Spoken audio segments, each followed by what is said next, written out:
Welcome to lesson 2 of our story writing unit, our animal transformation story writing unit. For this one, we are going to be writing our own version of the story Howl about a boy who changes into a wolf. So before we begin, I'm going to play you the story again because we're going to learn the structure of this story by heart. So listen to the story and then we'll continue with the next part of the lesson after that. Howl. "Your turn to get the ball," cried Peter. "OK, don't go anywhere," replied Jack. Leaving the pitch and his friends, Jack entered the trees. It was shady and damp amongst the greenery. Nearby, a bird sang happily, and, somewhere close by, a stream gurgled gently. Slowly, he scanned his surroundings, but the ball was nowhere to be seen. "Where is it?" he asked himself in a frustrated voice. As Jack moved further into the small wood, his friends' voices faded. Suddenly, he felt a strange tingling sensation. His nose began to grow, his hands changed into paws, and fur sprouted all over his body. In less than a minute, Jack was on his knees, feeling very weird. Something peculiar had happened. Next, Jack tried to walk, but when he did, he used 4 legs instead of 2. Then he noticed his clothes were lying in a crumpled heap. Before he had time to think, his nose twitched. A million odours were wafting on the air. He could smell flowers, water. Who knew water had a smell? And other new interesting things. Just then, something caught his eye. It was a puddle, and in it, staring back at him, was his reflection. But it wasn't the image of an 8-year-old boy. It was the reflection of a wolf. Panicking, Jack shrieked in shock, but in place of a boy's scream, he heard a loud, blood-curdling howl. Absolutely terrified, Jack ran as fast as he could. However, he hadn't realised just how powerful wolves are, because he shot out of the trees into the park and right onto the pitch where his friends were waiting. Everyone looked at the huge beast in amazement.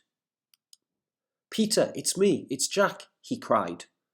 Although Jack thought he was speaking, all the children just heard snarling and growling. They thought they were about to be eaten alive. "Run for your lives," yelled Peter. Rapidly, Jack's friends and all the people in the park fled quicker than bullets. Before he could react, Jack heard the police sirens approaching fast. Then he heard a helicopter in the sky. "Attention, attention, leave the park. There is an escaped wolf on the loose," called a voice from a megaphone. As quick as a flash, Jack dashed back into the trees. His mind was racing and his heart was beating like a drum. What could he do? Then his super-sensitive ears heard men entering the trees and vicious barking. They had dogs with them. They were talking about shooting him with a tranquilizer gun so they could knock him out and take him to the zoo. "But I'm not from any zoo," he thought, panicking. Slowly but surely, the men and their dogs were approaching from all directions. He was trapped in the trees and had nowhere to go. Then he felt it once more, the tingling sensation. His ears and nose began to shrink, the fur disappeared from his body, and his tail vanished. He was a boy again. Luckily, the transformation happened right by his pile of clothes. As fast as he could, he threw them on, and in less than a minute he was dressed. "What are you doing in here, son?" asked a policeman. I lost my football," Jack answered nervously. "Haven't you heard? There's a wolf on the loose," said the policeman. "Really? That's news to me." "Maybe he took my ball," replied Jack, sighing with relief. The story is called Howl because Jack changes into a wolf. The word howl is an example of onomatopoeia, a word that imitates the sound or the noise that it refers to. Here are some examples along the bottom. Wow, boom, ouch. These are all onomatopoeia because the word sounds like the thing it's describing. You will be creating your own story about a character who changes into an animal. So, can you think of the onomatopoeia sound these animals make? For example, a wolf the sound is howl. So, press pause. If you want to write it down, you can, or you can just think. Press pause and then we'll go through these examples. Okay, so a frog, it is croak. A dog, woof. A mouse, squeak. A lion, roar. Sorry, it's a tiger, but it's roar as well. A butterfly, you could say flutter, because it flutters, that's the sound. A snake, hiss. A chicken, cluck. A bear, growl. A cat, meow. An elephant, trumpet. A horse, neigh. A cow, moo. There isn't one for a fox. And an owl, twitteroo. Okay? So, and there isn't one for this raccoon as well. So when you create your own story, which we're not going to do today, the title of your story will be the noise that the animal makes that your character transforms into. So today we're going to be looking at describing a setting. And as I have discussed in the past, when you describe a setting, you need to think about the five senses: sight, touch, hearing, taste, and smell. Now, it's important to say that a description does not have to have all of those. In fact, it'd be quite difficult to have all of those. So I usually say 3 if you can. And the easy ones are sight, hearing, and smell. Now I'm going to show you a couple of effective examples of setting descriptions. So here is the first one. This is from the story Wolf. So you have some dialogue. "Your turn to get the ball," cried Peter. "Okay, don't go anywhere," replied Jack. And then you have this setting description. Leaving the pitch and his friends, Jack entered the trees. It was shady and damp amongst the greenery. So shady, lots of shadow, it's dark. Damp, it's a very moist. Look at that clip there, that photograph there. You can see how it's shady. Because there's not much sun, it's a wet, damp environment amongst the greenery. And there's the greenery. Nearby, a bird sang happily, and somewhere close by, a stream gurgled gently. Think about the sound, when you fill the sink with water and you pull the plug out, that when there's just a little bit left, that's a gurgling sound, the water going down the plug hole. Slowly he scanned his surroundings, but the ball was nowhere to be seen. So that there is a nice little description that's part of a story.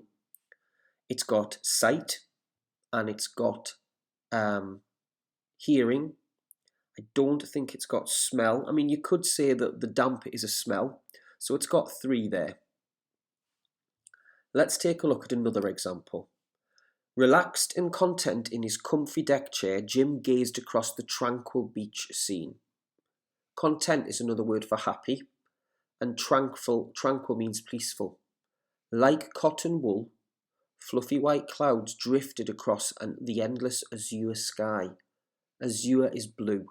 Above, the midday sun beat down, casting dazzling beams of golden sunlight upon the pristine sand.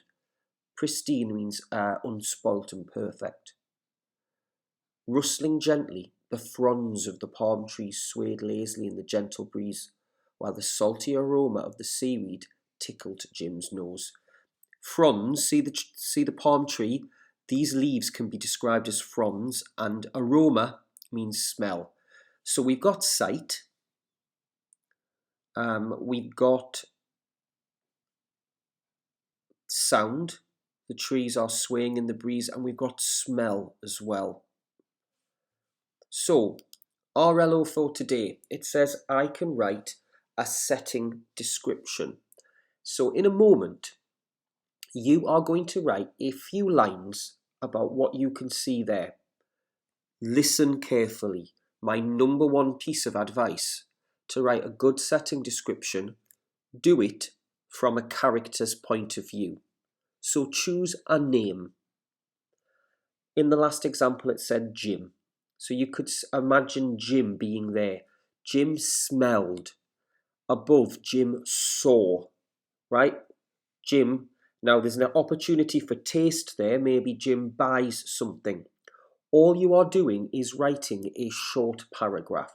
So I'd say between 4 and 5 lines, because we are practicing for when we write our long story, we're practicing the paragraph that will have setting in it.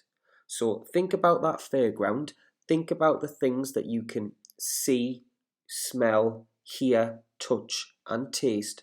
Choose a name and then write a short description. Use the past tense. So Jim smelled, Jim saw, Jim tasted. I'm really looking forward to seeing what you can write. If you get stuck on anything at all, please let me know. And I will look forward to seeing what you do for this very short character, through the eyes of a character, description of the fairground. Bye for now.